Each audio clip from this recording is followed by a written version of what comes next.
Assalamualaikum warahmatullahi wabarakatuh. Jumpa lagi dengan channel John Traveling. Sobat semuanya, hari ini saya melakukan perjalanan dari Singapura ke Johor Bahru. Ini saya baru lepas dari pemeriksaan imigrasi Singapura, yang dikenal kalau dari sisi Singapura ini namanya Tuas Checkpoint. Ini sekarang saya berada di Second Link.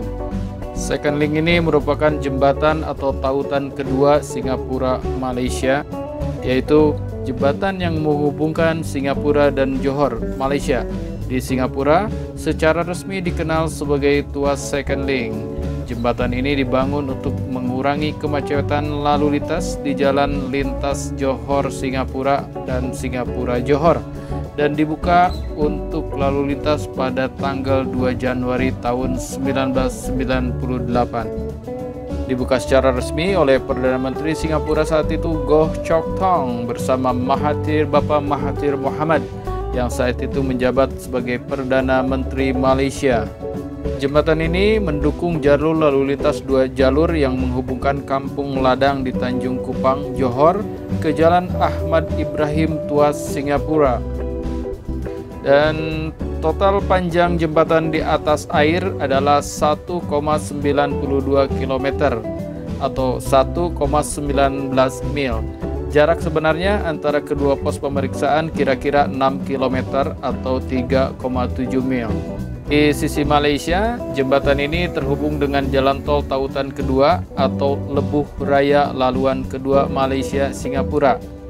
E3 juga dikenal sebagai jalan tol link kedua yang menghubungkan dari pintu keluar Simpang Susun Utara Senai 253 di Jalan Tol Utara ke selatan E2 Bandara Senai dan Taman Perling Johor Bahru melalui perpanjangannya yang dikenal sebagai Johor Bahru Parkway E3. Di Singapura, jembatan ini menghubungkan ke Jalan Tol Ayer Raja. Nah, ini saya menuju ke pos pemeriksaan di sisi Malaysia, disebut Kompleks CIQ atau Custom Immigration Quarantine Sultan Abu Bakar. Dan saya sudah meninggalkan tadi pos pemeriksaan di sisi Singapura, namanya Tuas Checkpoint, yang dibangun di atas tanah reklamasi seluas 19,6 hektar. Jadi ada dua jembatan yang menghubungkan Singapura dengan Malaysia ini, yang ini Second Link dan ada satu lagi namanya Causeway. Adapun perjalanan di sepanjang Second Link biasanya memakan waktu lebih sedikit dibanding Causeway karena lalu lintas lebih lancar di kedua arah. Namun pada saat hari raya, khususnya Tahun Baru Imlek, Hari Raya Idul Fitri, Idul Adha, Natal, dan Diwali, padatnya lalu lintas antara Malaysia dan Singapura masih menyebabkan kemacetan besar-besaran di kedua jembatan tersebut. Berbeda dengan pos pemeriksaan yang lebih pendek di Woodlands, Singapura, karena pos pemeriksaan Tuas ditujukan sebagai pos pemeriksaan kendaraan saja. Wisatawan atau para pendatang tidak diperbolehkan tiba di pos pemeriksaan dengan berjalan kaki. Dan yang di bawah jembatan tadi itu merupakan Selat Johor ya. Selat Johor ini merupakan sebuah selat di Asia Tenggara yang terletak di antara Semenanjung Malaya dan Pulau Singapura. Anak sungai utama yang bermuara di Selat Johor termasuk Sungai Tebrau, Sungai Seget, Sungai Johor, kemudian Sungai Sengkuang, Sungai Haji Rahmat, Sungai Kempas, Sungai Sri Buntan, Sungai Abdul Samad, dan Sungai Air Molek. Kita banyak lagi, kalau nggak salah ada 18 sungai ya, yang merupakan anak sungai utama yang bermuara di Selat Johor ini. Kalau kita datang dari Singapura masuk ke Johor Bahru, Malaysia, nah di imigrasi yang pertama yaitu imigrasi Singapura, kita hanya turun bawa paspor saja. Namun pada saat nanti kita tiba di pemeriksaan Malaysia di Johor Bahru, nanti semua barang-barang kita tuh harus turun, wajib turun karena mereka akan scan. Dan begitupun sebaliknya kalau kita masuk dari Johor mau ke Singapura, jadi dibalik ya, di imigrasi Johornya kita hanya bawa paspor, namun pada saat masuk ke Singapura kita wajib menurunkan semua barang-barang untuk di-scan. Nah, sebagai informasi, kalau kita masuk Singapura kan kita diwajibkan untuk mengisi SGAC atau Peraturan yang berlaku mulai 1 Desember 2023, wisatawan mancanegara yang datang ke Malaysia wajib mengisi Malaysia Digital Arrival Card atau MDAC. Ini wajib diisi 3 hari sebelum memasuki Malaysia. Oke sobat semuanya, setelah kita melewati imigrasi Malaysia atau yang disebut dengan Sultan Abu Bakar Immigration Custom Quarantine and Security, merupakan border di daerah Johor ya, di mana kompleks Sultan Abu Bakar atau KSAB ini berada di lingkungan Tanjung Kupang, Iskandar Putri, Johor, Malaysia. Terletak di utara laluan kedua Malaysia Singapura atau Second Link. Ini merupakan satu daripada 2 jalan masuk ke Malaysia dari Singapura. Dan ini bis yang kuning ini merupakan salah satu transportasi yang melayani perjalanan dari Singapura ke Johor Bahru. Merupakan bis umum. Kalau nggak salah ini ongkosnya tuh lebih kurang, kalau dari Singapura ke Johor itu lebih kurang 2 atau 3 dolar gitu ya.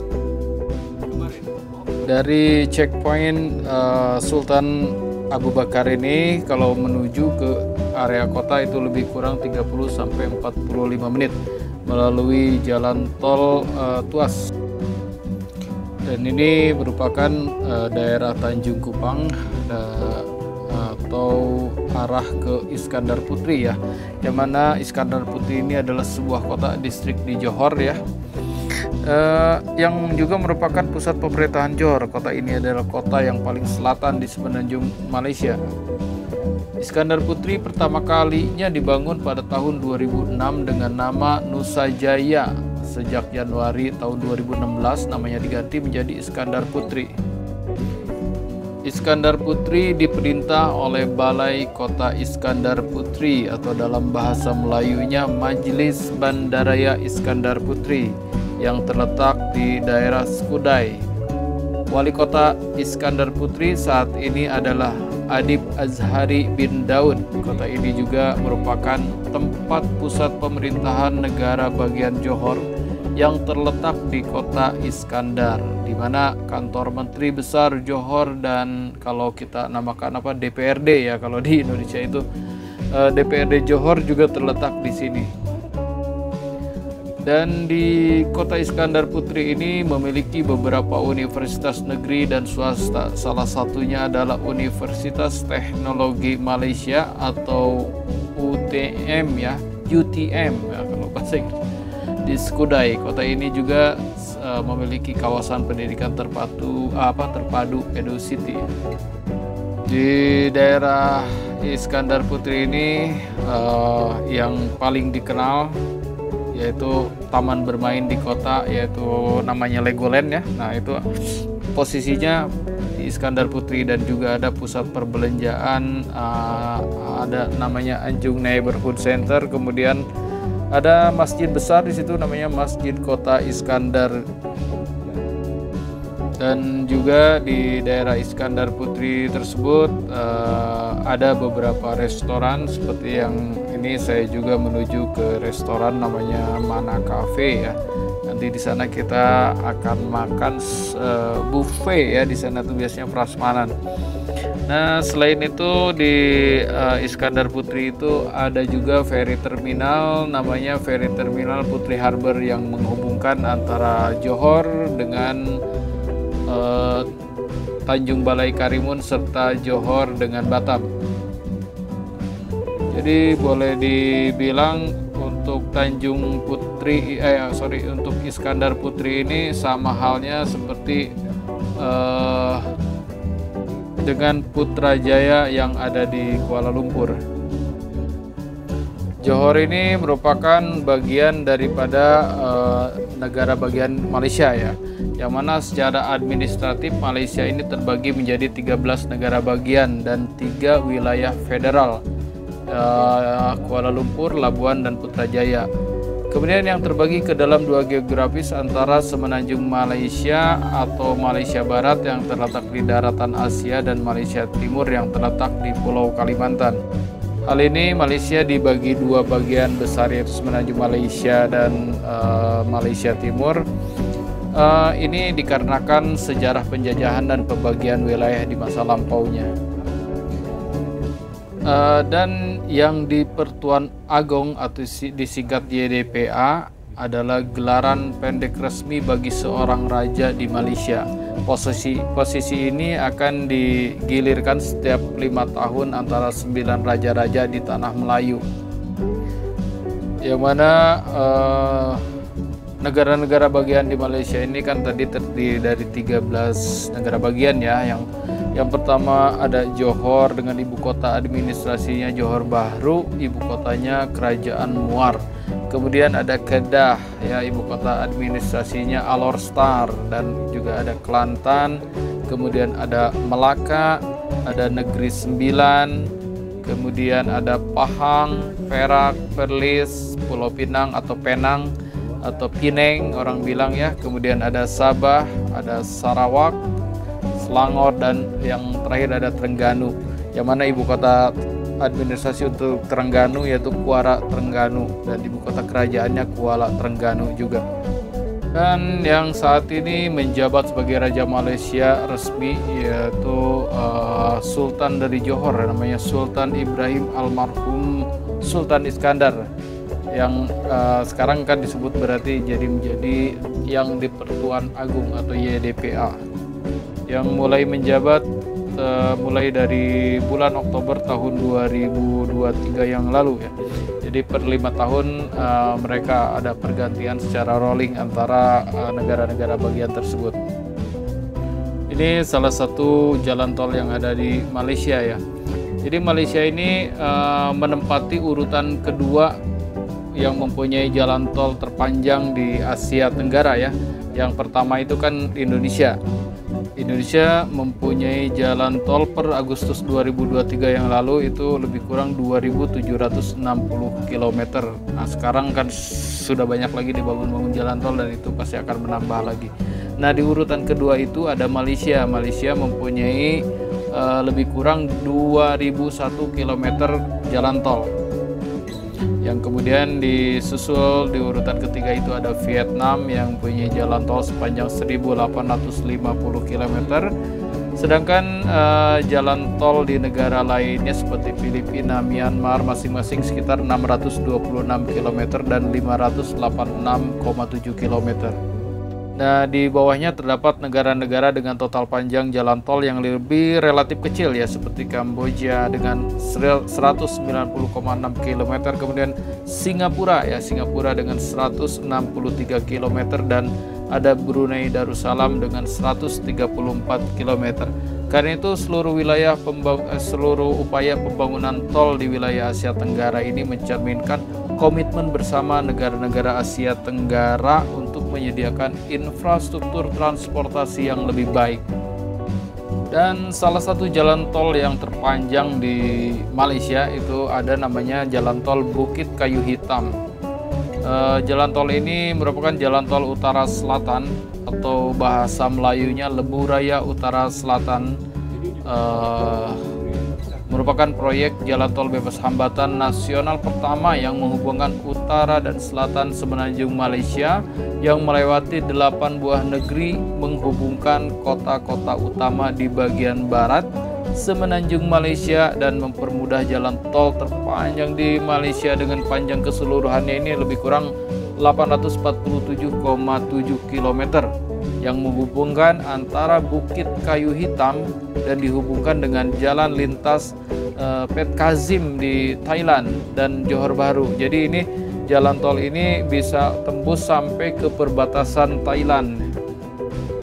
Lebuh Raya Utara Selatan ini adalah merupakan nadi pembangunan dan tulang belakang istilahnya untuk jaringan transportasi di barat Semenanjung Malaysia. Ia dikendalikan oleh perusahaan konsesi Plus Expressway Berhad. Selain Lebuh Raya Utara Selatan, Plus juga memegang konsesi beberapa jalan tol lain untuk melengkapi jaringan Lebuh Raya Utara Selatan. Dan Lebuh Raya Utara Selatan hubungan tengahnya atau Elit E6 adalah jalan tol pintas yang dibuka sepenuhnya pada tahun 1999 yang mengelak Kuala Lumpur dan mengalihkan trafik atau kemacetan dari persimpangan nilai melalui Bandara Internasional Kuala Lumpur, Putrajaya, kemudian Seville, dan akhirnya ke persimpangan Shah Alam. Faktor latar belakang atau faktor penyumbang pada konstruksi Lebuh Raya Utara Selatan adalah fasilitas jaringan jalan raya yang baik untuk menghubungkan kota-kota utama di barat semenanjung Malaysia dan menjadikan Malaysia pusat investasi dan pariwisata utama di kawasan Asia Tenggara. Dalam hasil studi pada tahun 70-an menemukan keseluruhan tujuan tersebut dapat dicapai dengan adanya jaringan jalan raya yang lebih cepat dan aman. Jalan tol atau Lebuh Raya Utara Selatan ini beroperasi tahap demi tahap ya. Yang pertama itu Lebuh Raya Kuala Lumpur Seremban, ini merupakan tahap pertama. Kemudian Lebuh Raya Ipoh ke Cangkat Jering sepanjang 60 km, yang mana menelan katanya biayanya sekitar 165 juta ringgit, dan panjang keseluruhan di Perak saja 220 km ya. Jembatan menyeberangi Sungai Perak sepanjang 366 meter. Kemudian ada sebuah terowongan sepanjang 622 meter melalui pegunungan Kledang, dan terowongan ini disebut sebagai terowongan Menora. Dan kemudian tahap ketiga itu Lebuh Raya Ipoh Bidar sepanjang 48 km yang menelan biaya kalau saya baca di beberapa artikel itu katanya sampai 135 juta ringgit. Dan Lebuh Raya Utara Selatan ini dibangun dengan menggunakan dua jalur perintis, yaitu jajaran utaranya bagian Bukit Kayu Hitam ke Jitra yang awalnya merupakan bagian dari rute persekutuan. Kemudian jajaran selatannya Lebuh Raya Kuala Lumpur ke Seremban. Nah, dari Plaza Tol Sungai Besi ke arah selatan, bagian dari Plaza Tol Sungai Besi ke Razak Mansion tidak diperhitungkan sebagai bagian dari jajaran selatan karena bagian tersebut diambil alih oleh Metacorp ya, kalau saya Metacorp. Dan sobat semuanya ya, sebagai informasi kalau batas kecepatan kalau kita berada di tol di Malaysia ini memang beda-beda ya. Katakanlah kalau kecepatan di Lebuh Raya Utara Selatan ini maksimum itu 110 km per jam, kecuali di beberapa tempat seperti Bukit Kayu Hitam ke Jitra itu maksimumnya 90 km per jam. Kemudian ada dari di sini ya Gua Tempurung ya, Gua Tempurung itu lebih kurang 90 km per jam juga. Kemudian dari Alor Gajah ke Air Keruh 90 km per jam. Jadi rata-rata yang lainnya itu 90 dan 80 km per jam. Nah, untuk di Lebuh Raya Utara Selatan ini 110 km per jam yang diperbolehkan melintasi jalan tol tersebut. Ini kalau saya baca sepintas barusan yang di papan ya, yang di sebelah kiri barusan itu dari sini ke Johor Bahru kotanya itu lebih kurang 21 km lagi, dan kalau kita ke Pasir Gudang itu sekitar 30 km. Pasir Gudang ini salah satu ferry terminal juga ya. Kalau dari Batam itu ada beberapa port yang bisa dituju ke Johor Bahru. Salah satunya Pasir Gudang. Kemudian ada Situlang Laut, dan ada yang terbaru sekarang itu namanya Putri Harbour. Nah, ini Putri Harbour ini lokasinya ada di daerah Iskandar Putri. Ya, masih di daerah-daerah sini. Jadi kalau dari Iskandar Putri, dari Putri Harbour ke Batam, tepatnya di Harbour Bay itu perjalanannya lebih kurang 1 jam 45 menit. Namun kalau misalkan kita berangkat dari Situlang Laut ke Batam itu lebih kurang, kalau sekarang itu 2 jam 15 menit. Dulu sebelum masa-masa Covid, dari Situlang Laut ke ke Batam itu bisa ditempuh 1 jam 45 menit juga.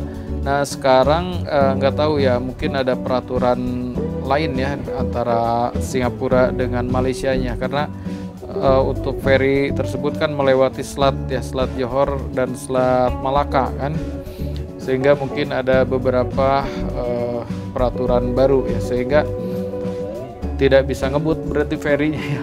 Nah kalau dari Putri Harbour itu kemarin saya sudah coba lebih kurang 1 jam 45 menit ya, untuk bisa sampai ke Batam dari Johor Bahru.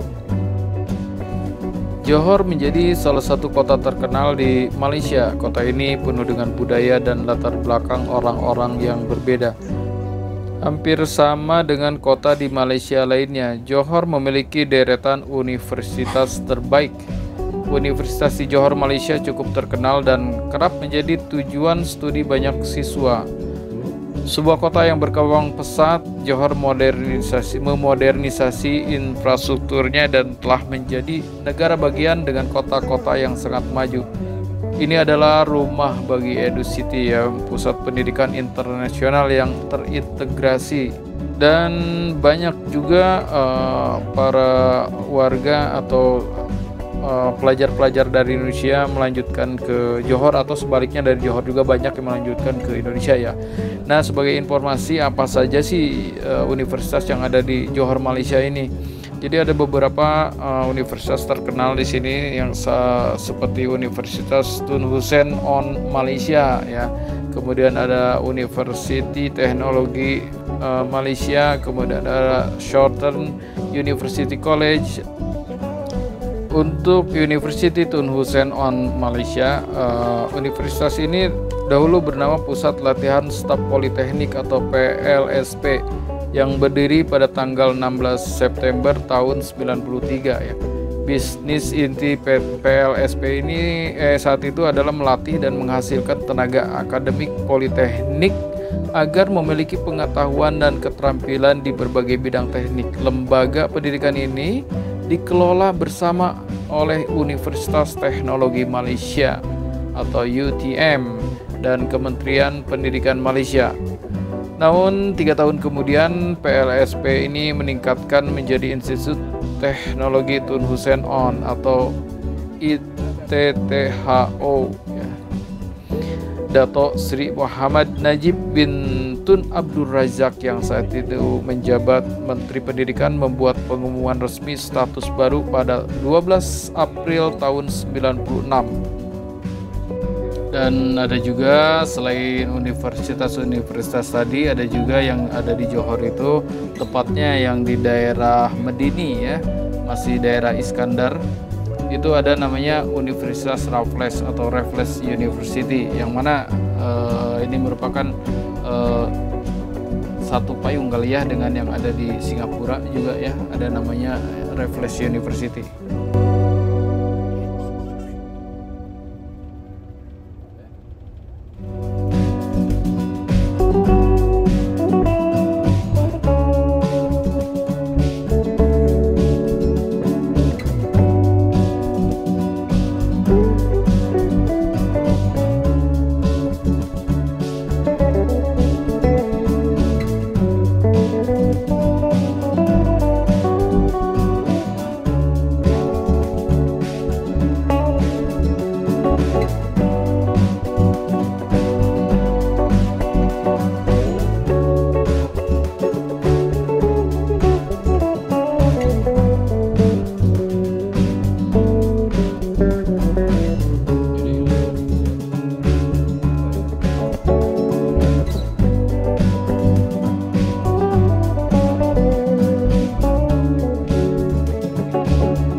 Oke sobat ya, dari sini kita akan berhenti dulu untuk makan dulu ya, karena lumayan lapar juga.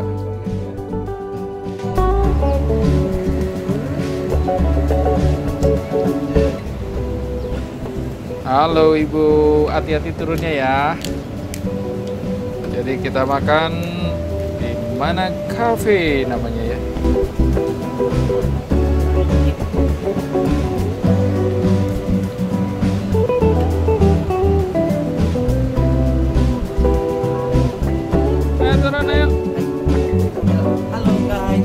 Halo guys, jumpa lagi dengan Lea. Ataya. Salah. Ini restoran Mana Cafe ini ya, yang akan tempat kita makan ini. Ini satu payung atau satu yang punya dengan kalau di Johor di kota itu ada namanya Tepak Corner ya. Itu masih satu yang punya. Halo, dadah. Barusan salah ya, salah manggil ya barusan ya. Makan dulu yuk. Makanannya enak kan? Tuh masakannya lezat. Terus ini sambalnya juga macam-macam ini di sini.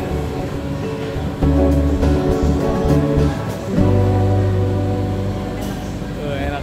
Sambal belacan. Saya ambil di sini sekarang saya nyambung setahun.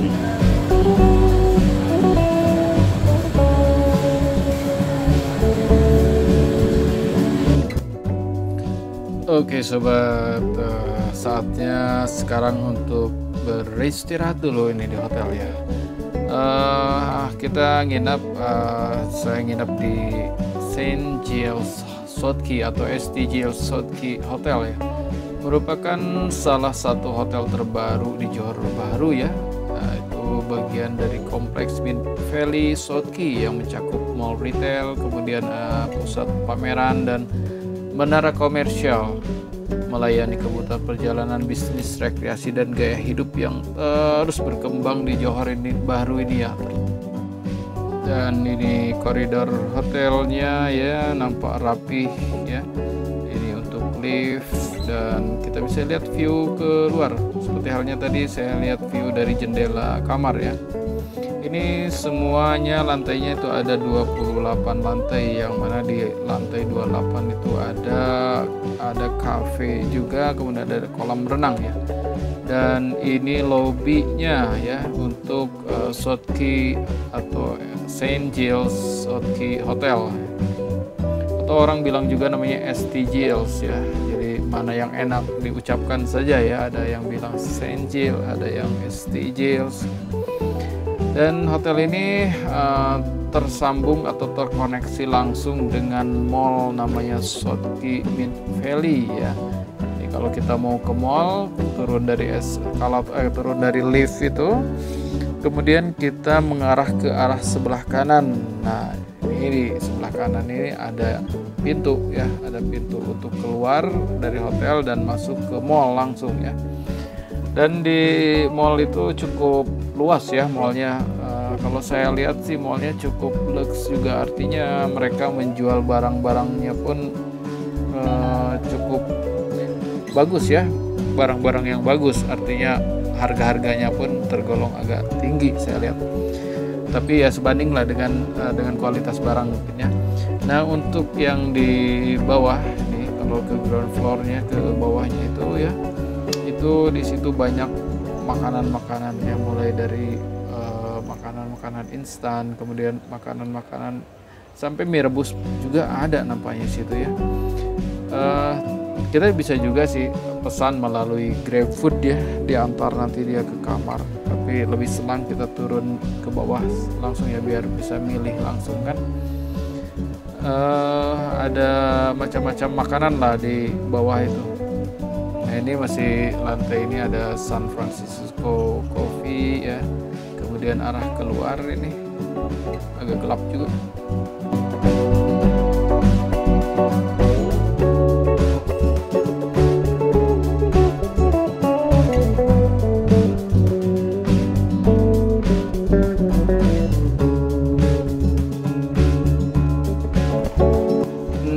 suasana di ground floor ya. Ini yang kedai-kedai makanan yang ada di sini ya.